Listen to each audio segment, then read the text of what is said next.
আসসালামু আলাইকুম গাইস, দেখতেই পাচ্ছেন আমরা একটা কিচেনের সেল ঢালাই করতেছি।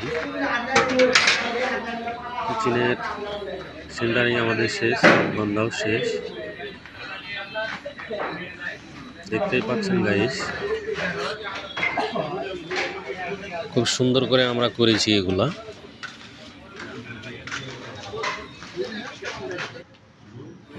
আমরা মাপগুলা সব অ্যাকুরেট করেছি। নেক্সট ভিডিও আপনারা পেয়ে নেবেন ঢালাই করার পরে।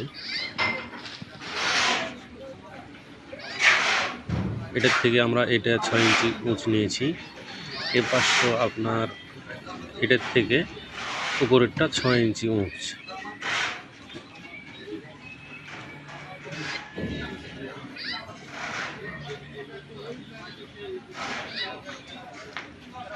দেখতেই পাচ্ছেন গাইস, কেমন হলো গাইস কমেন্ট করে বলবেন। ইউটিউব থেকে দেখলে বেল আইকনটা তুলে দিবেন, যদি পেজ থেকে দেখে থাকেন তাহলে ফলো করে দিবেন। অন্যজনকে দেখার জন্য আপনারা সুযোগ করে দিবেন। ভালো থাকবেন, সুস্থ থাকবেন।